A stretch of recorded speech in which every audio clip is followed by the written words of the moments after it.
and welcome to Scale Your Sales podcast, listed in 2020 as number 8 of 42 best podcasts for every sales professional. I am your host, Janice B. Gordon, the customer growth expert and author of Business Evolution, Creating Growth in a Rapidly Changing World. I created Scale Your Sales framework to develop leading edge capabilities to secure, retain, and grow key customer relationships for long-term value and partnership. Join me each week to learn from amazing B2B sales and business experts and influencers. Tune in for actionable insights and strategies. Are you ready to scale your sales?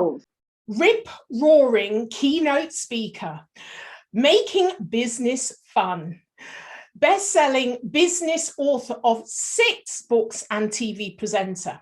My next guest has been described by the press as the alternative business guru and is one of the winners of Business Communicator of the Year award. Also voted as one of the world's top 10 business motivational speaker. I've got the certificate. Yeah. Right. We're going to need to see that it's authorized and Yeah. Oh, absolutely. They only need to go onto your YouTube channel. Yeah. Welcome to Scale Your Sales podcast, Geoff Burch. Thank you. It's great to have you here. And as I showed you before we started recording, I have got books. Absolutely. You're the person who bought them. I know. I've got 3 of the 6, so I'm still kind of like hunting them all out. So it's lovely. Well, we'll see. We'll root through the attic and see what we've got. First of all, let me say I have a fondness for Mrs. Burch. Yeah. And I've never met her. I feel I already know her. Absolutely, the boss. Yeah. Behind every successful man, there's a very surprised woman. Yes, surprised by his success. So, I'm an amazing, wonderful woman. But also, I have to tell you, I also have a fondness for Derek Stubbins. Oh, right. Yes. Great fondness for him. Well, I'm not sure. Yeah, he's a reformed character. Yes. And for those of people that don't know what I'm talking about, this is the dog. The character salesman. Yes, exactly. Yeah, and I'll be putting all the links in the show notes. Lovely. So tell me, I can imagine there's lots of people in your life that you know in your business world where you've come across the Derek Stubbins, and that's kind of melted into this wonderful, deep and glorious character.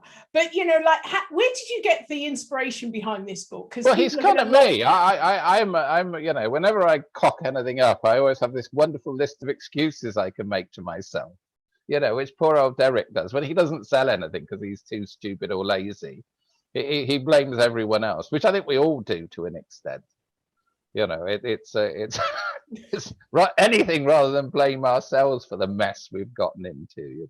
Yeah, but he goes from quite a few, one mess to another, and doesn't seem to, learn as he goes. No. I again, it's people don't. There's a famous mythical character that basically his life is a catastrophe, and he ends up in Hades. I think it's a classic. So he ends up, he says, well, I just didn't have any lucky breaks. It was, the whole thing, destiny led me to this despair.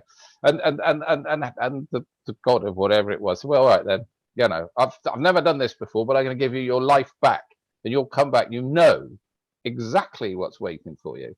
And anyway, he lives his life, makes all the same mistakes, even though he's lived that same life. He does all the same things and ends up back in front of it going, what happened, Yeah. Here he is again, Yeah. It's like Groundhog Day, isn't it? Yeah, that's right. We do it all the time, He obviously didn't watch the film, and it's one of my favorite films, It's a Wonderful Life. Yes, I know he makes the little eight. There's always, this is a kind of theme because it's not true. It's all. I think there's a deep human desire because there's Wonderful Life. There's there's Scrooge. I think he still would have been horrible even after he would have, for a day or two, he might have bought the turkey for the Cratchits and stuff, and then he'd have kind of shaken it off and gone back to being revolting again. This sort of thing that something happens in our life that reforms us and stops us being idiots. I don't know. I think we have to live. You saying that's never happened to you then?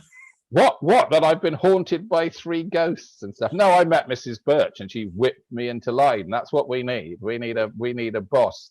I love people who are guided by prejudices when they slam against reality. And we met a very misogynistic boss, and Sally always works with me, and that's not always welcome. And he said, you're Geoff Burch, aren't you? How do you? And he pointed to Sally and said, who are you? And she said, I'm his owner.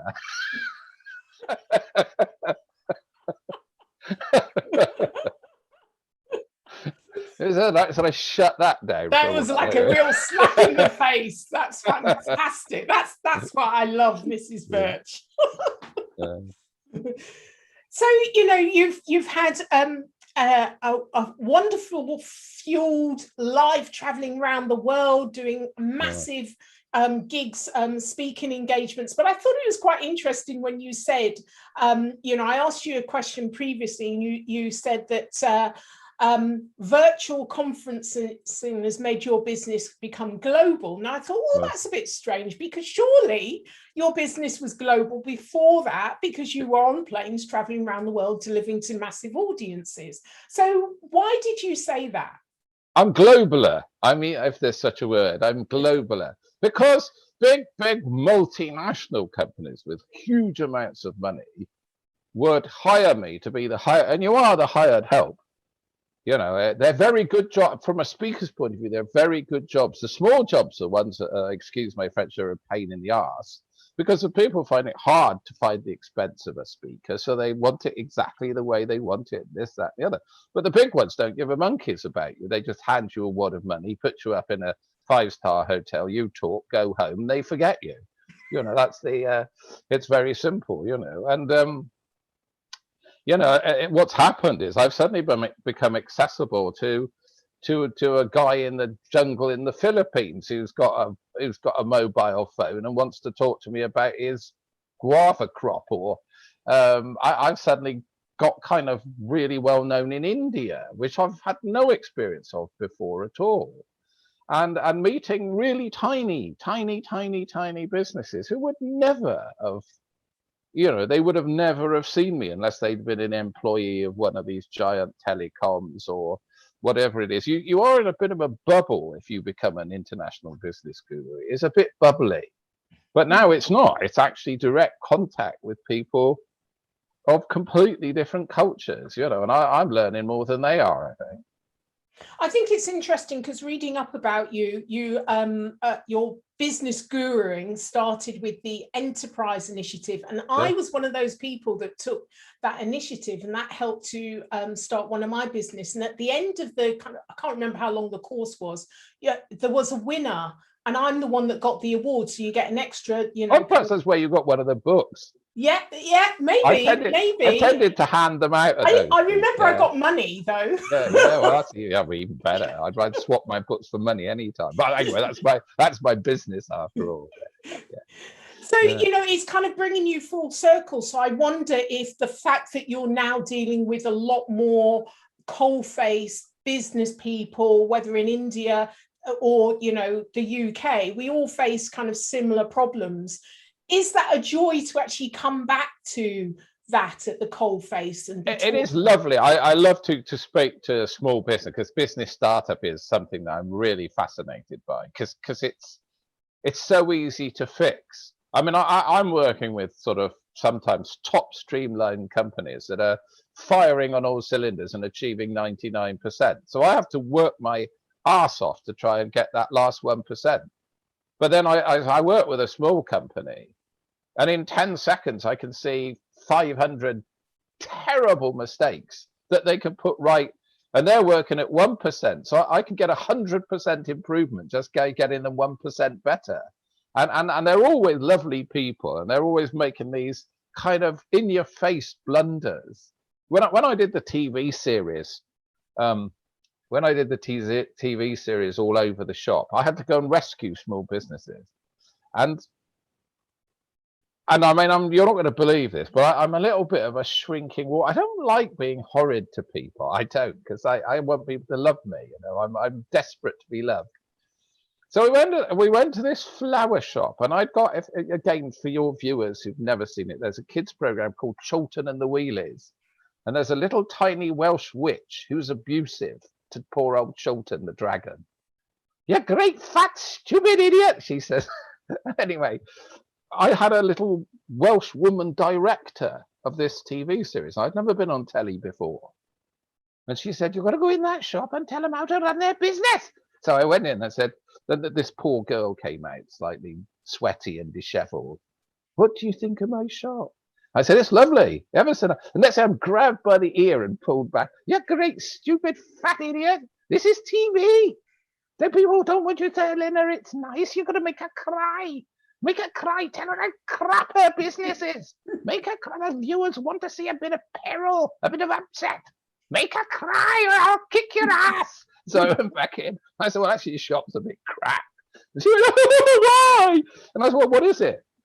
She said, "Well, it's a flower shop." I said, "You haven't got any flowers?" She said, "No, because when it's frosty, they all die, so don't put them out." And I said, it says on the window, Beryl's. And she said, "Yeah, yes." I said, "Doesn't say Beryl's flower shop?" "No." I said, "Well, how does anybody know it's a flower shop?" "Well, I hadn't thought of that." And it just, and in the end, you know, "We transfer, and time passes. We transfer," and it says Beryl's flower shop. And she's got a barrow of flowers outside it. And she was doing 1,200 quid a day. Mm-hmm. And it's like, Geoff's brilliance saves the business. You think, well, actually, do you know what? It wasn't that difficult, you know. Yeah. So it's a lot of fun Yeah. taking people with great business ideas who are in despair and say, "You know, it's quite easy. All you do is pick up the phone and ask for that. Or why don't you put it in this?" Well, a mad woman, not to a TV, but on one of the startups, had goat's cheese. And she made, I don't know, 20 cheeses a day and lost money on all of them. And I said, "Well, what?" She says, she looked like a goat. You know how people look like their animals? She looked like a goat. She said, "Oh, the thing is, you know, I only have 20 goats, you see." I said, "Well, why don't you buy milk from other goats?" "Oh, no, you're getting into goat politics now."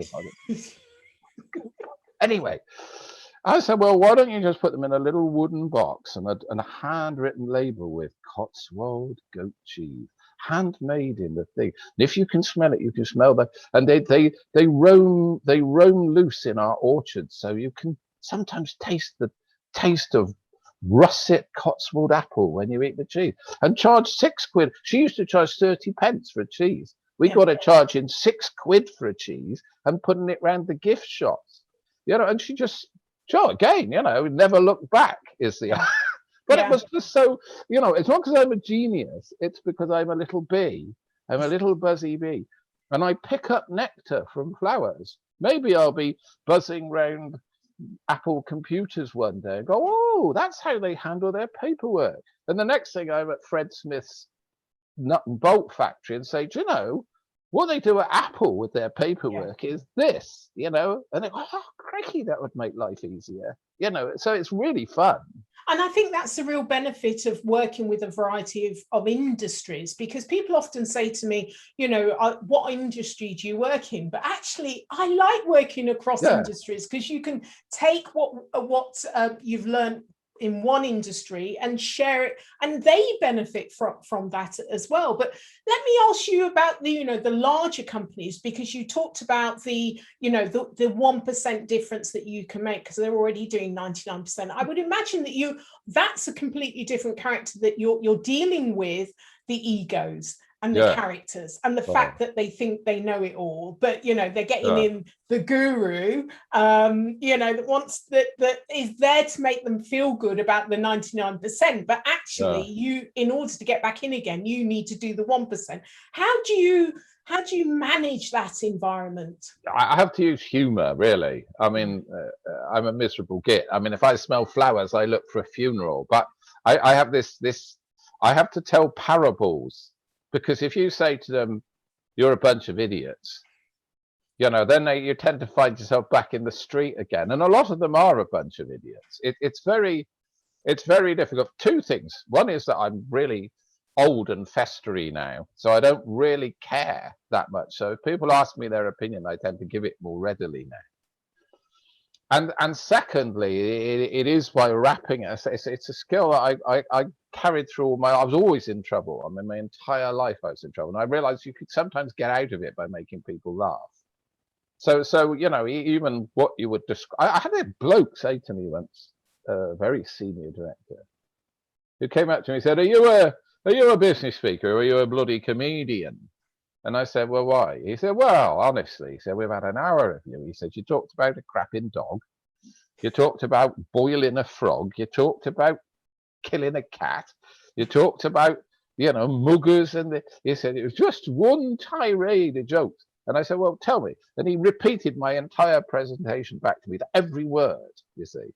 And I said, before me was your finance director. He did an hour too. What did he say? And he couldn't remember any of it, not one single word. And I said, well, that's why I do it, you know, because people, it gets stuck in people's heads. You know, I think throughout history, jesters, clowns, satirists have always made the strongest political and social and business points by wrapping it in humor, you know, right back to Swift and Gulliver's Travels, you know, that a whole war started about which end of an egg you opened when you boiled it, you know. Yeah. And again, it must have got a few generals and stuff thinking, yeah, what this war is about, you know, are we really, what are we doing, you know? Yeah.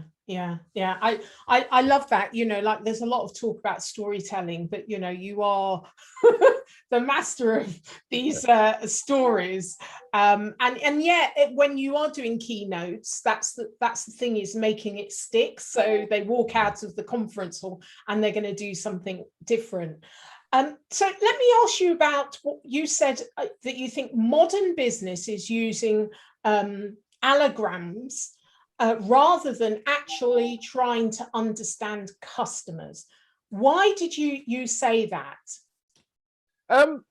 Because again, I work in this, but you know, I used to, when I worked with this wonderful Welsh director, she got me at the start of every show to look very pugnacious and stare into the camera and go, my name's Geoff Burch and business is my business, like that. It was really good.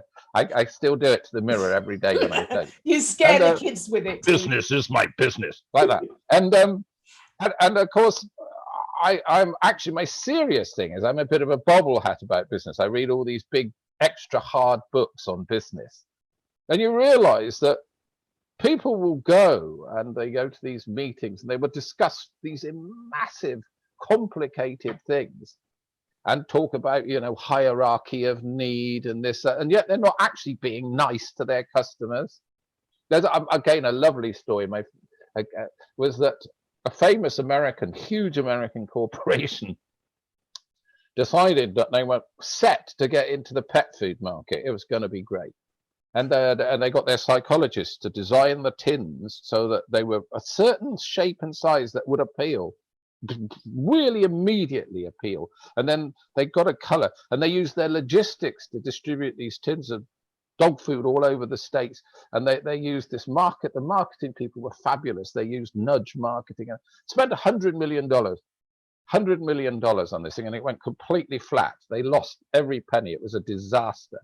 And the chief executive got this conference of 1,000 people. Said, "Look, we got the logistics, we got the can, we got the marketing. What the hell went wrong?" And this voice right at the back shouted, "The dogs hated it." And it's kind of, you know, people lose sight of the, you know, when you're up to your arse in alligators, it's hard to remember you set out to drain a swamp. And it's this, people lose sight of, you know, back in 1846, Granny Scruggles actually made a delicious biscuit which people hurried to buy. And if you ever got a broken one, she'd give you 2 new ones. You know, that was the kind of essence of the business from day one. And now they've got into hyperlinks and online, and they've kind of forgotten that they made really yummy biscuits. It's this heart of our business, and the customers are the heart of and it sounds a bit greasy, that, but the customers are, because they can walk away. Yeah. The customers pay for it. Finding and keeping customers is the only activity that can generate revenue. Everything else we do involves us in cost. Mm. Yeah. So, you know, and that should never be forgotten. Mm. Mm. Mm. I totally agree with you. I remember I interviewed Malcolm McDonald, and he said, you know, like, these marketers that are always, they go to the board and they say that we've got 100 more likes on social media, you know, but we're losing money. You know, we've lost customers, but we've got 1,000 more likes. And you've got to focus on the market, focus on your customers, and never lose sight of that. Exactly what you said. It's not about likes, it's actually about the bottom line. Yeah. And I think, you know, like I was going to ask you, what is your tried and tested strategy to helping listeners to scale their sales? Well, I mean, ask people to buy things. I mean, it's really simple. I mean, just actually, they call it the proposition or whatever. If you actually ask somebody to buy something, we did a secret shop for big car manufacturer, and I had 26 test drives, and no one asked me my name and address. So, like, you know, they feel, oh, follow up and this, that, and nobody actually asked who I was or where they could contact me. I think one did, but didn't follow up. You know, again, I've got a particularly exotic motorbike. I went in there the other day to get some spare parts. The spare parts guy was marvelous because he was a bobblehead and talked about motorbikes, and the mechanic was terribly friendly. The salesman didn't get off his ass. And I said, oh, I hear you've got a new model. And he just kind of pointed vaguely. He said, yeah, I think there's one in the corner. And I went back to messing with his phone. Yeah. And I'm a lovely guy, but I'd have fired him. Yeah. On the spot. and I just, here's a message to the viewers. Do you know what your people are actually up to? How many times have you been in a store or on a holiday where you've been treated badly? And you kind of think, or you've seen people damaging stuff or you know, these parcels guy that sort of like drop kick the parcels. A van came up our road, the guy couldn't find the house, so he threw the parcel in a hedge, a random hedge, and just drove off. And you think, that needs to be known, you know. It needs to be, you know, if you're in your ivory tower and you aren't seeing what's going on in your own business, if you aren't seeing that your dream isn't being delivered by, you know, in one of my books, I did this big thing about the conflict between the dream. You know, I couldn't work out how it was that somehow the marketing guys have decided to launch a new uniform. So they get all the staff together in the dry ice, and some professional dancers come down, you know, from above in lifts, and the dry ice is smoking, and they do this really great body popping dance. These live, fabulous people in this sort of coloured boiler suit, which is now put on a 300-pound kid, and the boiler suit's so tight that it's flossing his bottom. You know what I mean? It just isn't that same thing anymore. You know, people don't sell their business to their own people. They try and sell it to the customers, but they don't tell the people what it is they're trying to deliver. So let me ask you, in persuasion, not writing on the wall, that resistance is useless. You said that you can change anyone's opinion on any subject, and I think this is quite an important area for the listeners. So how does that happen? Well, my dad, I mean, to get serious from it, my dad fled from the Nazis in 1939, and he was a psychiatrist. And he stood with a Jewish friend, and they watched Goebbels talking about the final solution. And my dad said, when my friend turned to him and said, do you know Rosie, which was his nickname, you know Rosie, I think he's got a point. He said, I knew it was time to leave, you know. And it's like the machine can convince people. And my dad's job was to take people who were convinced they were hearing voices, or that they needed another drink, or that they wanted to strangle their wife, or whatever it was, and persuade them they were committed to doing it too, and use methods and techniques to change their whole outlook on life. And he could do it. I mean, I watched him do it. I watched it, people walking away with completely changed personalities. I'm not saying that every salesperson can do that, but there are skills you can acquire to, at the worst, be manipulative, but at best be very much more persuasive than you are. But I would go back and say most people just don't even ask. Well, well, are you going to buy it then? People say, what's the best selling line? Well, you're going to buy it. Just like, it's, I used to work with, right back to the old fashioned shoe shops and stuff. And they were all trained to say, well, they look very nice. Should we take it to the till? And that was 20% better than what they do now. So their sales were 20% higher. Well, 20% higher sales is the difference between profit and loss. My mum, who was a tough old cockney, and my dad never earned any money. He was always writing some weird book or talking to some strange people or something, or playing his violin or whatever it was. My mum used to buy little businesses, build them up, flog them, and then buy another run day. She knew a business should have been doing well, and rather give advice to the owner, she used to go in and buy it and then do it. And I remember tomatoes were sold loose, and they'd say, oh, Mrs. Burch, can you have some? She'd say, oh, all right, my love. She'd get the tomato box, and she'd always hold a tomato there, just crooked in her little finger, just there. And she'd go, put the bag on the scales, go plop, plop, plop, plop, and they go, oh, that's about right. She'd go there, and then she'd hold her hand back and show them tomato held there. They go, all right, plop. And I said, why do you always do that, man? She said, that's our holiday.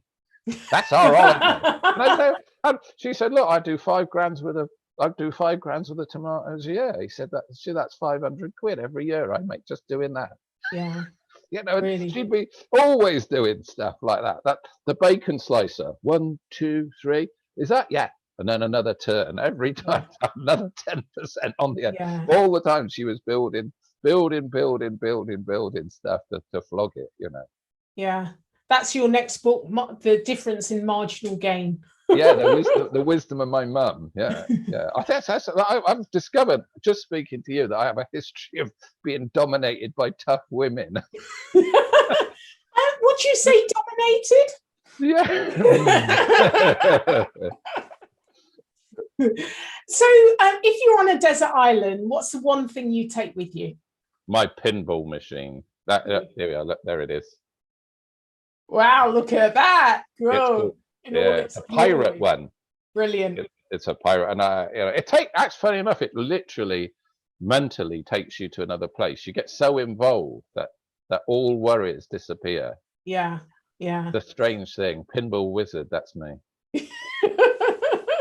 Business guru and pinball wizard. That's it. Yeah. I always say that to try and tell companies. They always want me to talk to Salesforce, and I was when they. Yeah, but the sales force are like, they're such a tiny part of your business where everybody could be in, everyone. I had this thing and it never worked. I was going to patent it called bitching or pitching. Love the name. Are your staff bitching or pitching? Yeah. And say, like, even when you write a quote, to supply 400 crosshead screws at 6 pence. There's 6 pence. I said you could have done that as a pitch rather than a bitch. You could have said, to supply high tensile screws with a 3-year manufacturer's warranty. So when they get the other quote, they think, oh, it doesn't mention warranty, it doesn't mention high tensile, it doesn't mention distributed to the. You could have put some positive stuff in just a quote. Yeah. But you need everybody in the whole business to be sales aware. Yes. Not just the bloody salespeople who will just lead you to trouble because they make false promises. Yeah. Because I used to when I was in sales. Can we have it Wednesday? Of course you can. It wouldn't be me trying to clear that mess up. Yeah. Geoff, I got a great big order from, yay. When did you say they could have it? Wednesday. What? Yeah, we'll deal with it. I got some other calls to make. Yeah. Can't do that now. I'll leave. But my favourite line was we did this thing with a business, and they basically had this invention. Some nutter in their bits invented something. Somebody in development developed it. Then somebody in production started to produce it. Marketing produced brochures for it called the Thunderbolt 5000. The salespeople sold it, and it broke down, and the service people came to mend it. And the service people who came to mend it said, of course, can't mend these, they're shit. Whoever designed this must have been a lunatic, you know. And I said, I can see that, but why not get the inventor, the production, the marketing, the sales and service in on the original development meeting? See? They go, great presentation from Geoff Burch, but he's a bit of a rebel. What? Crazy, wild guy. You know, imagine sales talking to marketing. Who could? I know. Yeah. Imagine common sense, eh? What the world would be like if we just use common sense, eh? Yeah. That's wild. Yeah. Yeah. I mean, how design something that the service engineer couldn't service? Could you mend that? No, I couldn't. Yeah. Well, how could we design it so you could mend it? Well, you could put a little door in the side. Oh, good thinking. You know? Yeah. No. Oh, God, no. They're not even in the same country, apparently, it turned out. Yeah. So, Geoff, how can listeners get hold of you? Well, LinkedIn, I always love people getting into. I like LinkedIn a lot, especially because I can make little acid comments backwards and forwards. That's a lot of fun. I have a lot of fun with that. You meet little businesses. But I also got a website, Geoff Burch, but you got to spell it right. B-U-R. It's Geoff with a G, and it's B-U-R-C-H. JeoffBurch.com. I'm a .com, you know. You're a That's .com. why I get the weirdest spam. I get offered Russian wives and field artillery from the American gun shops because they think I'm American because it's .com, you know. Well, I think the beauty of LinkedIn that we all get really weird requests. Hey, Geoff, if you want to shoot your neighbors, why not get in touch? You know? So, Geoff, it's been an absolute pleasure. I've so enjoyed your humour and reading your books, and I'll be putting all the links in the show notes. So thank you for being a guest on Scale Your Sales podcast. Pleasure. Lovely. Thanks. Thank you for joining me on this episode of Scale Your Sales. Feel free to connect with me on LinkedIn or Twitter, Janice B. Gordon, to comment and share. I'd love it if you would leave a review on ratethispodcast.com/scaleyoursales. Please subscribe for more weekly expert insights to scale your sales.